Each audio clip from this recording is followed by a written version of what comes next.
많은 사람들이 그런 이야기를 하는 것 같아요. 자기 연민에 빠지면 안 된다. 자기 연민에 빠져서 나약하게 무언가를 포기하지 않고 후회 없는 삶을 살아라. 후회하지 않기 위해서는 일단 무언가를 해야 한다 라는 이야기들을 많이 하죠. 자기 연민도 내가 지금 아프구나, 고통스럽구나 라는 것을 발견하고 있는 그대로 받아들이는 과정이라고 생각합니다. 나를 이해해야, 지금 나의 마음을 알아야 내가 어떻게 행동하는 게 맞는지, 혹은 지금 내가 하고 있는 행동이 정말 현명하고 합리적인 행동인지를 판단할 수 있게 되기 때문입니다. 상처는 소금을 뿌린다고 더 빨리 낫지 않거든요. 무기력에 빠져있는 분들이 굉장히 많이 있죠. 무기력해서 아무것도 할 수 없다 라고 이야기를 하시는 분들은 일단 첫 번째로 구분해야 되는 건 지금 내가 힘들어하는 게 체력적으로 많이 힘든 건지 혹은 정신적으로 심리적으로 지쳐있는 건지를 구분하는 게 필요하다고 생각합니다. 대부분은 둘 다 동반되어 있는 경우도 있지만 만약에 정말 체력적으로 지치기만 한 거라고 한다면 좀 충분히 쉬어주는 것만으로도 좋아질 수 있어요. 그런데 대부분은 그렇게 쉽게 해결할 수 있는 문제가 아닌 경우가 있죠. 만약에 그럼 정신적으로 무기력하다라고 한다면은 대부분의 많은 사람들께서 오해하는 것 중에 하나가 그럼 어떻게 회복할 것인가? 정신적으로 무기력하게 지쳤다는 거는 정신적인 에너지가 고갈되었다는 건데 고갈된 정신적인 에너지를 어떻게 채워나갈 것인가를 고민하고 찾아 헤매는 경우가 많이 있는 것 같습니다. 그런데 사실 정신적인 에너지를 회복시키고 채워나가는 과정은 그렇게 명확하지 않아요. 사람마다 다르고 대부분은 저절로 채워지는 경우가 많이 있습니다. 그렇기 때문에 사실 일상생활에서의 무기력을 회복하기 위해서 좀 더 중요한 것, 내가 좀 더 주의를 기울여서 노력해야 할 부분은 나의 정신적인 에너지가 불필요하게 낭비되고 있는 지점이 있는가를 고민해 보는 게 가장 더 중요합니다. 사람의 정신적인 에너지는 한계가 있습니다. 무제한으로 정신적인 에너지를 갖고 있는 사람은 아무도 없어요. 그 배터리에는 분명히 한계가 있는데 그게 굳이 하지 않아도 되는 고민이나 굳이 하지 않아도 되는 생각, 걱정들 때문에 하루 종일 노심초사하면서 에너지가 새어나가고 있다고 한다면 혹은 어떤 내가 느끼고 싶지 않은 감정이나 생각하고 싶지 않은 내용의 주제를 억누르거나 드러나지 않게 하려고 나도 모르는 사이에 정신적인 에너지가 계속해서 새어나가고 있다고 한다면은 진짜로 에너지를 써야 할 지점이나 순간이 왔을 때 쓸 에너지가 부족하다고 느껴질 수밖에 없고 그러면 무기력감에 봉착하게 되죠. 그래서 내가 지금 좀 많이 무기력하다라고 한다면은 무기력해서 에너지가 하나도 없다, 쓸 데가 없다라고 느끼고 있지만 사실은 쓰지 않아도 되는 곳에, 불필요한 곳에 나의 에너지가 너무 많이 쓰이고 있는 것은 아닌가를 한번 고민해 보는 게 필요하다고 생각합니다. 무언가를 억압하고 있거나 혹은 무언가를 고민하고 걱정하느라고 소비되고 있는 경우가 대부분인 것 같아요. 이미 좀 난 늦었어, 포기해야 돼 라고 생각하는 사람들에게 필요한 말이 있다라고 한다면은 저는 오히려 그 사람들에게 정말 필요한 것이 진정한 의미의 자기 연민이라고 생각합니다. 많은 사람들이 그런 이야기를 하는 것 같아요. 자기 연민에 빠지면 안 된다. 자기 연민에 빠져서 스스로의 나약함을 합리화하면 안 된다 라고 이야기를 하는 거죠. 그러면서 자기 연민에 빠져서 나약하게 무언가를 포기하지 않고 후회 없는 삶을 살아라. 후회하지 않기 위해서는 일단 무언가를 해야 한다 라고 늦었다고 생각할 때가 가장 빠른 거다 라는 이야기들을 많이 하죠. 그런데 사실 난 좀 이미 늦었어 라고 이야기를 하는 사람들은 이미 무언가를 포기하고 있다는 뜻입니다. 내가 포기한다는 거는 그것을 얻고 싶었다는 마음이 있었다는 거고 무언가 얻고 싶고 바라던 것을 포기해야 하는 상황은 고통스럽습니다. 다시 말하면 아픈 거예요. 그 아픔을 있는 그대로 좀 충분히 공감하고 이해해 주는 것이 가장 첫 번째일 거라고 생각합니다. 왜냐하면 상처는 소금을 뿌린다고 더 빨리 낫지 않거든요. 상처는 보듬어 줄 때 가장 빨리 낫습니다. 누군가를 연민하기 위해서는 그 사람의 고통을 있는 그대로 받아들이고 공감하고 이해해 주는 과정이 필요하죠. 저는 그래서 자기 연민도 스스로의 나약함을 합리화하는 과정이 아니라 내가 지금 아프구나, 고통스럽구나 라는 것을 발견하고 있는 그대로 받아들이는 과정이라고 생각합니다. 그래서 지금 내가 늦었다고 생각하는 것 때문에 발생하는 정서적인 고통이나 후회나 안타까움을 있는 그대로 받아들이고 공감해야 그 다음에 무언가를 할 것인가를 좀 더 현명하게 선택할 수 있을 거라고 생각합니다. 늦었다고 생각할 때 당장 하는 게 답이냐? 근데 그거를 가장 명확하게 판단하기 위해서는 현명한 마음이 필요합니다. 현명한 마음을 갖기 위해서는 고통에 휩싸인 마음으로는 불가능하다고 생각해요. 일단 지금 내가 지금 좀 아파하고 있구나, 고통스러워하고 있구나 하는 것을 깨닫고 다른 누가 아니라 나 스스로가 그것을 있는 그대로 좀 인정해 줄 때, 보듬어 줄 때, 그 다음에 진짜 좀 더 현명하고 합리적인 시선으로 나의 문제와 지금의 상황을 바라볼 수 있을 거라고 저는 생각합니다.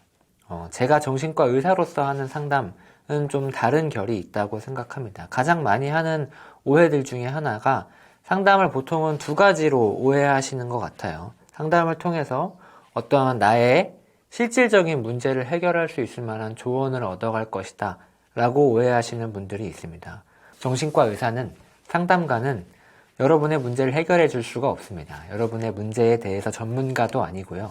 지금 그 상황에서 어떻게 행동하는 것이 가장 합리적이고 현명한 결과일지 말씀드릴 수 없습니다. 예를 들어서 무속인이 되어서 6월 달에는 물을 피해라 같은 직접적인 조언을 통해서 여러분을 도와드리는 게 상담의 목적이라고 한다면 그런 도움을 드리는 게 정신과 전문의의 상담이라고 생각하진 않습니다. 두 번째로는 상담을 통해서 다른 사람에게 하지 못한 어떤 감정적인 이야기들을 하소연하고 이야기함으로써 좀 배출시킬 수 있을 거다 라고 생각하시는 분들도 많이 있죠. 이건 사실 어느 정도 맞습니다.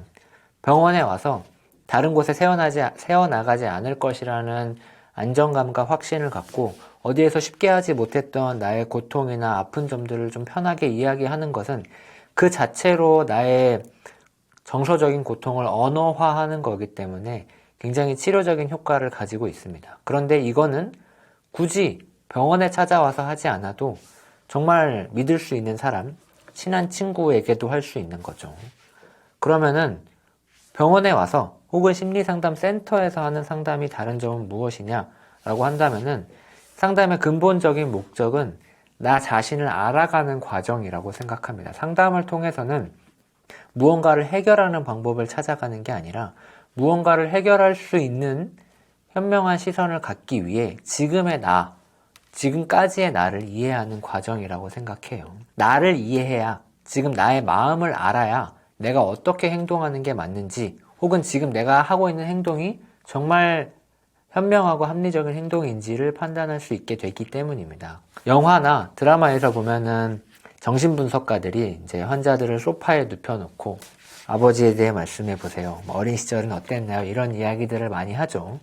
그런 이야기들을 하면은 마치 상담을 통해서 지금 나의 문제의 원인을 찾아서 책임 소재를 찾아가는 과정이라고 오해하게 되기도 하는 것 같아요. 지금 내가 이렇게 된 게 다 부모님 때문이다.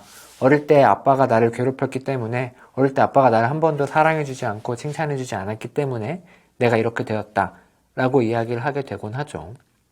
그런 것들을 발견하는 게 의미가 있을 수는 있습니다. 중요할 수 있죠. 그리고 대부분의 상담에서는 항상 성장 과정이나 성장 과정에서의 중요한 정서적 기억을 더듬어 봐야 합니다. 근데 그 목적은 범인을 찾고자 함이 아닙니다. 수사를 해서 범인을 찾고 책임을 묻고자 함이 아니에요.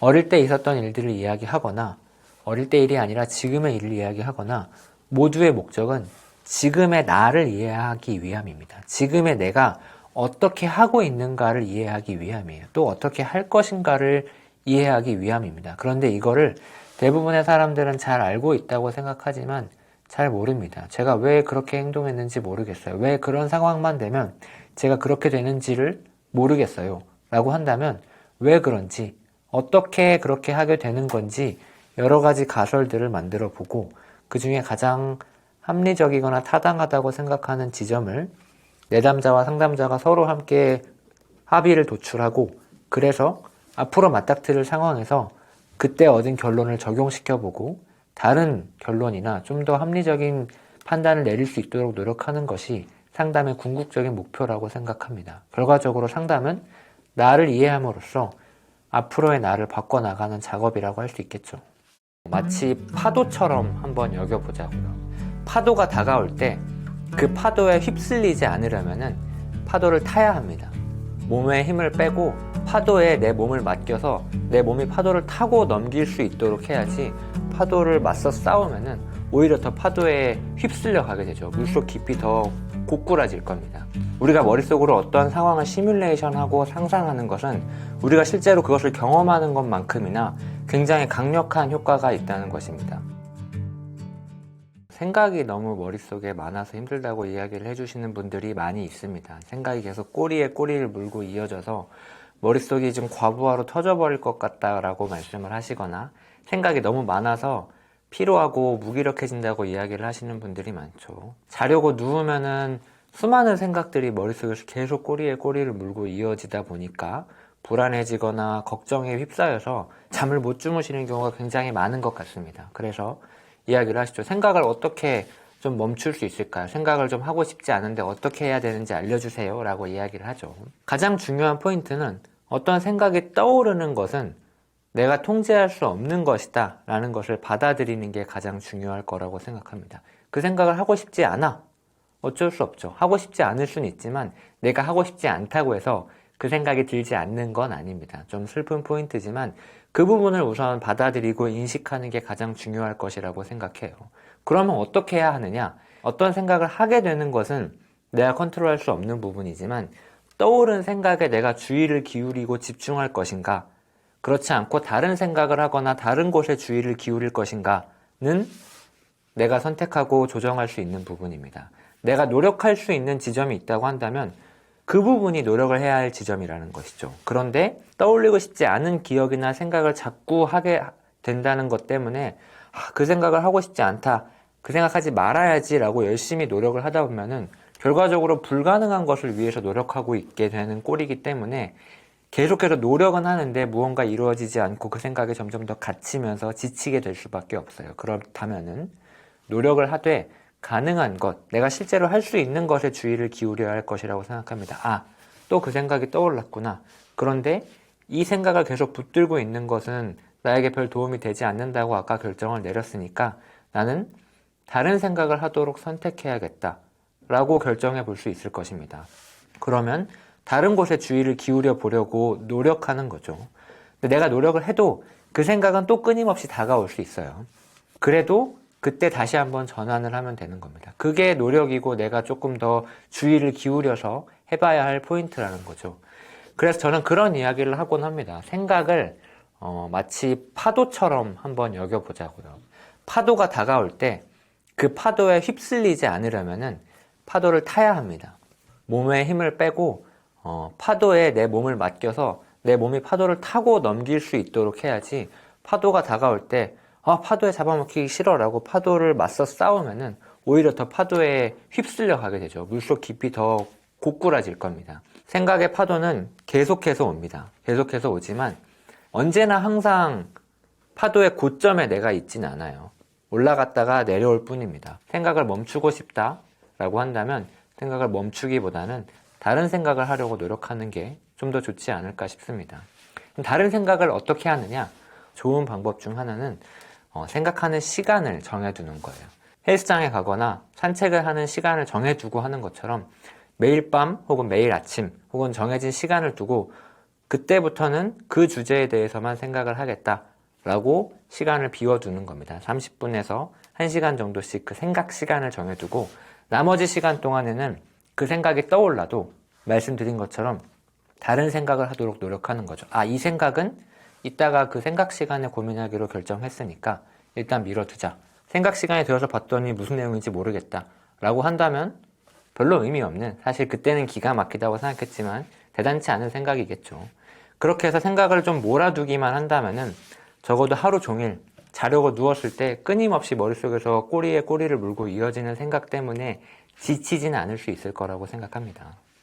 좀 더 좋은 방법이 있다고 한다면 호흡에 좀 집중해 볼 수 있을 것 같아요. 보통 우리를 우울하고 불안하게 만드는 생각들은 이미 지나가 버린 과거에 대한 생각들이나 아직 다가오지 않은 미래에 대한 생각들인 경우가 많아요. 그 생각에 휩쓸려 가서 그 생각들을 시뮬레이션 하면서 지금의 내가 고통받는 거죠. 그렇다고 한다면 지금 여기에 집중해 볼 필요가 있습니다. 떠오르는 생각들에 주의를 기울이지 않고 나는 지금 여기에 집중하겠다로 전환하는 거죠. 호흡은 굉장히 현재적입니다. 다시 땡겨와서 지금 느껴볼 수 없고 조금 있다가 쉴 호흡을 지금 미리 느껴볼 수 없죠. 그리고 호흡은 언제나 하고 있습니다. 지금 저도 하고 있고 영상을 보는 여러분도 하고 있고 언제나 항상 호흡을 하고 있어요. 그렇기 때문에 어느 순간에 어떤 생각이 떠오른다 하더라도 돌아올 자리는 호흡으로 가져올 수 있습니다. 호흡에 집중해 본다고 한다면은 적어도 그 생각에 끌려가진 않을 수 있을 거라고 생각합니다. 누구나 앞으로 벌어지지 않은 일, 아직 다가오지 않은 미래에 대한 일들 혹은 지나가 버린 과거의 일들에 대한 시뮬레이션을 하게 됩니다. 이제 이렇게 사람이 어떤 상황을 벌어지지 않은, 지금 현재적이지 않은 일들을 시뮬레이션 하도록 만드는 거는 우리 뇌에 어떤 상황을 모델링 하도록 만드는 시스템이 있기 때문인데요. 사실 사람뿐만 아니라 좀 지능이 어느 정도 발달한 동물들은 일반적인 학습을 뛰어넘는 좀 더 한 단계 높은 단계의 학습을 할 수 있게 됩니다. 예를 들어서 가장 낮은 단계의 학습이 파블로프의 개처럼 벨소리가 들리면 먹이를 자꾸 주다가 먹이가 없이 벨소리만 듣고도 침을 흘리는 조건화된 고전적 방식의 학습이 있다고 한다면 좀 더 고차원적으로 뇌가 지능이 발달한 동물들은 벌어지지 않은 미래의 일들 그리고 과거에 경험했던 일들을 머릿속으로 시뮬레이션, 다른 말로 모델링을 해서 학습을 할 수 있습니다. 직접 어떤 자극을 경험하지 않고도 내적으로 학습을 할 수 있다는 거죠. 이것을 모델링에 의한 학습이라고 하는데 이 모델링에 의한 학습을 가능하도록 해주는 뇌의 시스템이 거울 뉴런 시스템이라는 시스템이 작동을 합니다. 이 거울 뉴런 시스템은 우리가 다른 사람들의 감정에 공감하도록 만들어주기도 하지만 기본적으로는 어떤 상황을 봤을 때 그 상황과 똑같은 상황을 내 머릿속에서 시뮬레이션 하도록 만드는 거죠. 가만히 여기 앉아있다 하더라도 달려가는 사람을 가만히 주의 집중해서 보고 있으면 우리가 모르는 사이에 무의식적으로 거울 뉴런 시스템이 활성화가 되고 거울 뉴런 시스템은 우리가 달리고 있는 모습을 시뮬레이션 하게 됩니다. 그리고 그 시뮬레이션은 아까 말씀드렸다시피 모델링에 의한 학습을 유발시키기 때문에 실제 달리지 않고도 달리는 훈련을 할 수가 있는 거죠. 예를 들어서 미국의 한 의과대학에서 한 연구에서는 양궁 선수들을 대상으로 일정한 기간 동안 두 그룹을 나누어서 한 그룹은 그냥 충분히 휴식을 하거나 아니면 좋은 음악을 듣거나 편하게 릴렉스를 하도록 했고 한 그룹은 다른 선수들이 양궁하는 모습을 보면서 혹은 자신이 양궁했던 모습을 보면서 주의 집중해서 그 모습을 보고 상상하도록 이야기를 했죠.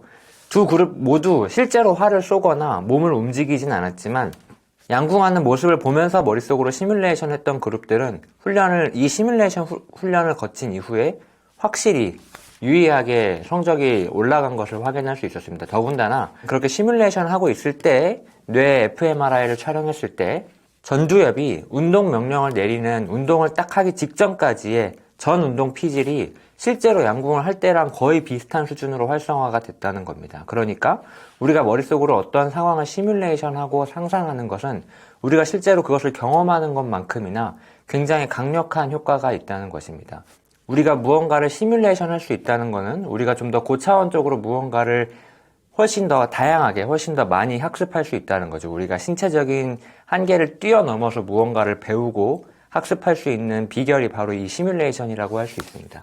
그런데 사람이 이 시뮬레이션을 너무나 무의식적으로 항상 하고 있다 보니까 생기는 부작용과 단점들도 생기게 됩니다. 예를 들어서 원하는 결과를 얻지 못했을 때 느껴지는 정서적인 고통을 나누게 된다면은 아쉬움과 후회로 나눌 수 있을 겁니다. 그래서 결과적으로 시뮬레이션은 우리를 좀 더 폭넓은 경험할 수 있게 해주지만 우리에게 좀 더 큰 정서적인 고통을 안겨주기도 하는 것 같습니다. 그래서 어떤 분들은 이런 후회를 유발하는 혹은 정서적인 고통을 유발하는 시뮬레이션에 완전히 갇혀버리게 되는 경우도 종종 있는 것 같습니다. 그래서 아직 벌어지지 않은 일들, 내가 실패하는 모습이라거나 내가 무언가를 얻지 못하는 모습, 내가 완전히 패망하는 모습들을 자꾸 머릿속에서 시뮬레이션 하면서 힘들어하는 거죠. 그런데 아까도 말씀드렸다시피 시뮬레이션은 실제 경험하는 것과 크게 다르지 않습니다. 우리의 뇌는 내가 눈으로 보고 듣고 내가 몸으로 경험한 상황과 내가 머릿속으로 시뮬레이션한 상황을 잘 구분하지 못한다는 거죠. 그만큼 거울 뉴런 시스템이 굉장히 정교하게 무언가를 시뮬레이션 합니다. 그렇기 때문에 우리가 무언가 후회되는 결과 혹은 정서적 고통을 유발하는 시뮬레이션을 자꾸만 머릿속에서 돌리고 있다고 한다면 우리는 그만큼 자꾸 트라우마를 스스로 재생산해내고 있는 거죠. 중요한 건 이 시뮬레이션이 굉장히 무의식적이라는 겁니다. 나도 모르는 사이에 이루어지고 있어요. 사실 사람은 모델링에 의한 학습을 멈출 수가 없는 존재이기 때문에 언제나 계속 이렇게 시뮬레이션을 하게 되고, 이런 무의식적 시뮬레이션을 내가 언제나 하고 있기 때문에 나의 정서적 고통이 점점 더 배가 된다는 것을 알아차릴 수 있을 때에 아까 말씀드렸던 불가피한 혹은 불필요한 어떤 정서적 고통으로부터 좀 벗어날 수 있을 거라고 생각해 볼 수 있을 것 같아요. 일단 첫 번째로는 알아차리는 게 가장 중요합니다. 왜냐하면은 다리를 떠는 습관이 있다 라고 한다면은 다리 떠는 습관을 고쳐야지 라고 했을 때 앞으로 다리 떨지 말아야지 혹은 다리를 떠면 안 되겠다 라고 다짐하거나 결심하는 거는 사실 별로 효과가 없습니다. 왜냐하면 나도 모르게 무의식적으로 습관적으로 다리를 떠는 거니까요. 그러면 습관을 고치기 위해서 가장 중요한 것은 뭐냐? 내가 그 습관을 하고 있는 순간을 알아차리는 거죠. 아, 내가 또 다리를 떨고 있구나를 알아차려야 그 다음에 무언가를 할 수 있습니다. 다리를 떠는 걸 멈출 수 있겠죠. 마찬가지로 무의식적인 시뮬레이션에 내 일상이 좀 잠식되어 있다라고 한다면은 알아차릴 수 있어야 한다고 생각합니다. 아, 내가 또 상상하고 있네. 그렇지만 이건 나의 생각일 뿐 지금의 내가 아니다. 생각과 뇌를 좀 분리할 수 있어야 한다고 생각합니다. 다시 말하면 거울 뉴런 시스템이 나의 감정 영역을 지배하기 시작하면은 아까도 말씀드렸다시피 지금 내가 있는 곳, 지금 나의 상황과 머릿속 상황을 혼동하기 시작해요. 그때 알아차린다는 거는 가장 이마 쪽에 있는 전두엽 피지를 활성화시키는 겁니다. 그러면 그쪽으로 혈류량이 증가하면서 거울 뉴런 시스템에 잠식당했던 감정 영역의 뇌가 조금은 좀 해방될 수 있을 거라고 생각합니다. 그러면 말씀드렸다시피 불필요한 에너지 소모를 충분히 줄여갈 수 있겠죠. 그렇게 습관을 하나씩 해결해 나가는 거라고 생각합니다. 마치 타인의 시선을 신경 쓰지 않을 수 있어야 자존감이 높은 사람이라는 오해들을 많이 하는 것 같습니다. 사실 다른 사람의 인정이나 사랑을 필요로 하지 않고 살아갈 수 있는 사람은 아무도 없습니다. 단언컨대 아무도 없어요. 누구나 다른 사람의 시선과 인정을 필요로 합니다. 감정을 들여다보는 좋은 방법 중에 하나는 감정에 이름을 붙여주는 겁니다. 짜증났어요. 좀 불쾌했어요. 그냥 좀 싫었어요. 그보다는 좀 더 명확하게 내가 지금 어떤 감정을 느끼고 있다라고 이름 붙여서 이야기를 해야 합니다. 그러면 신체적인 반응만 컨트롤하는 게 아니라 내 주변 사람한테도 영향을 미친다는 겁니다. 타인의 시선을 신경 쓰는 사람들이 많이 있죠. 타인의 시선을 굉장히 많이 신경 써서 다른 사람들이 많은 곳에 가거나 처음 보는 사람이 있는 곳에 가거나 아니면 익숙한 사람이라 하더라도 대화할 때 항상 어떤 생각을 곱씹는 경우가 많이 있는데, 저는 타인의 시선을 신경 쓰는 게 나쁘다고 생각하지는 않습니다. 타인의 시선을 신경 쓰는 정도가 사람마다 대단히 다른데, 남들보다 좀 더 타인의 시선을 많이 신경 쓰는 사람들은 그만큼 좀 더 위축되고 불안하고 불편할 수 있지만 그만큼 다른 사람들보다 좀 더 배려 깊고 좀 더 섬세하다고 이야기할 수 있겠죠. 다른 사람들의 시선을 많이 신경 쓰는 만큼 그 사람은 좀 더 조심성 있고 남들을 배려할 줄 아는 사람이 될 거라고 생각합니다. 그래서 일단은 내가 다른 사람들의 시선을 굉장히 많이 신경 쓴다라고 한다면은 그 점이 단순히 나의 단점이 아니라 장점으로 작용할 수 있다라는 것을 이해하는 게 중요할 것 같아요. 그렇게 된다면은 내가 타인의 시선을 신경 쓴다는 것 자체에 주목하기보다는 그 정도에 주목할 수 있을 거라고 생각합니다. 얼마나 타인의 시선을 신경 쓰고 있는가? 그리고 타인의 시선을 신경 쓰는 것이 나의 일상과 행동에 어떤 영향을 미치고 있는 것인가에 주목할 수 있겠죠.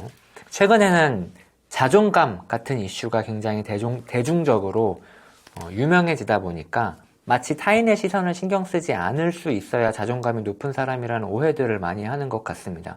다른 사람의 인정이나 사랑이나 평가 없이도 나 스스로 있는 그대로를 온전히 사랑해주고 인정해줘야 마치 자존감이 높은 사람인 것처럼 오해를 하시지만, 사실 다른 사람의 인정이나 사랑을 필요로 하지 않고 살아갈 수 있는 사람은 아무도 없습니다. 단언컨대 아무도 없어요. 누구나 다른 사람의 시선과 인정을 필요로 합니다. 그렇기 때문에 그 정도가 중요한 거죠. 그래서 저는 타인의 시선을 신경 쓰는 것 때문에 너무 많이 힘들어요 라고 한다면은 내가 노력해서 바꾸려고 조정해야 할 것은 타인의 시선을 신경 쓰는 것 그 자체가 아니라 타인의 시선을 신경 쓰는 것 때문에 영향받는 나의 일상이 될 것입니다.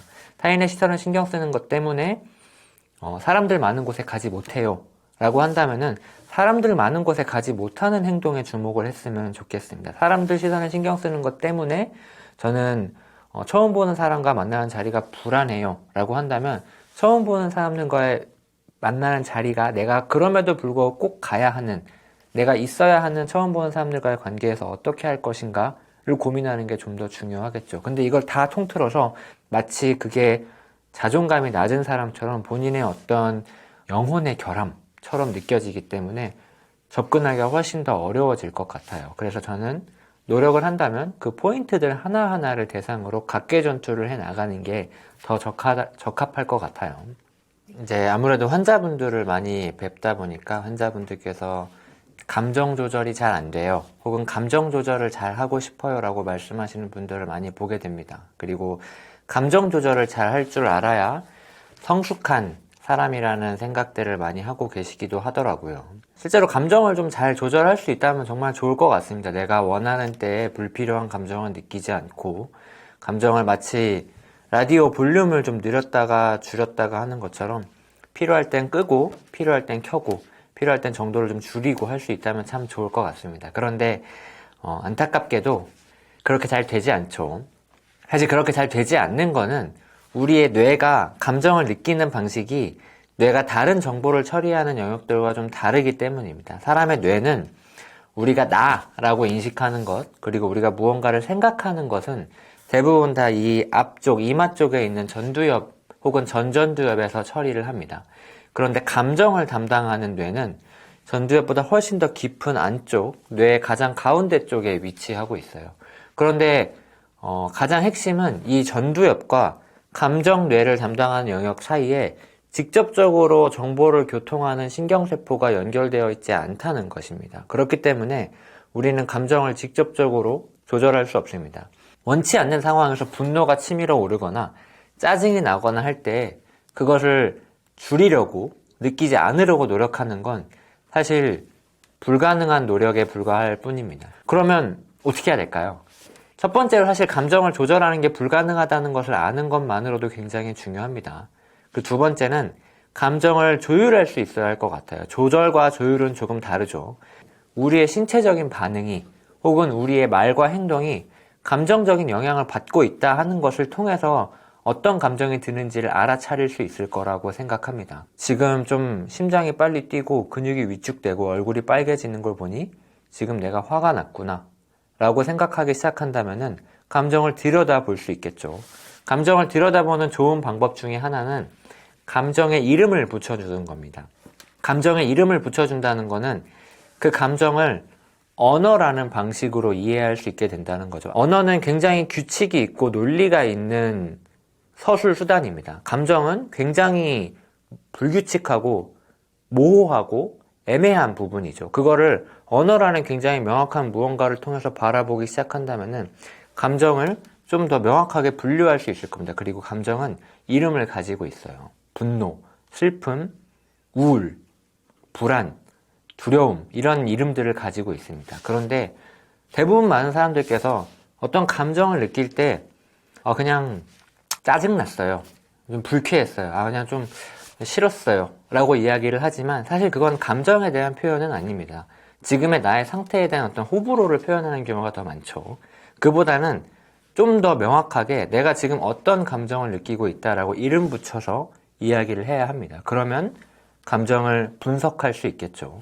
그리고 가장 놀라운 거는 이게 단순히 내가 내적으로 느끼는 감정의 경험이나 혹은 신체적인 반응만 컨트롤하는 게 아니라 내 주변 사람한테도 영향을 미친다는 겁니다. 우리가 보통 감정을 잘 조절해야 하는 이유는 주변 사람들에게 피해를 끼치지 않기 위해서라고 생각하죠. 사회적으로 잘 적응하기 위해서, 좀 더 좋은 사람이 되기 위해서 감정을 잘 조절해야 한다고 하지만 실제로는 내가 감정을 억지로 꾹꾹 눌러 담는 게 주변 사람들에게도 더 안 좋은 영향을 미칠 수 있다는 겁니다. 그렇기 때문에 감정을 알아차리고 어떤 감정인지 이름을 한번 붙여보고 그리고 그 감정을 나의 논리와 생각에 따라서 한번 재배열해보는 작업 자체가 우리가 감정을 역설적으로 좀 더 잘 조율할 수 있게 되는 과정이 될 수 있지 않을까 생각합니다.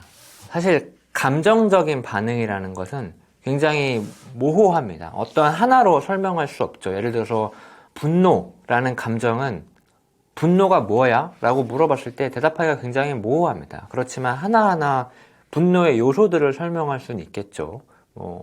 공격성이라던가 아니면 신체적인 흥분, 예를 들어서 두근거림, 식은땀, 동공의 확장 같은 걸로 설명할 수도 있고, 아니면 언어로 표현한다면은 비속어가 될 수도 있고, 성조가 올라가거나 음량이 올라가거나 할 수도 있죠. 이런 굉장히 여러 가지 반응들이 합쳐져서 하나의 감정을 형성합니다. 마치 지휘자가 오케스트라라는 굉장히 큰 교향곡을 지휘해 나가지만 실제로 그 지휘자가 하나하나 체크하고 있는 것들은 수십 가지의 악기들 중 하나하나를 조절함으로써 하나의 큰 교향곡을 만들어내가는 것처럼 우리가 감정을 조율하는 것도 마찬가지로 교향곡을 지휘하는 지휘자처럼 한번 생각해 보면 어떨까 싶습니다.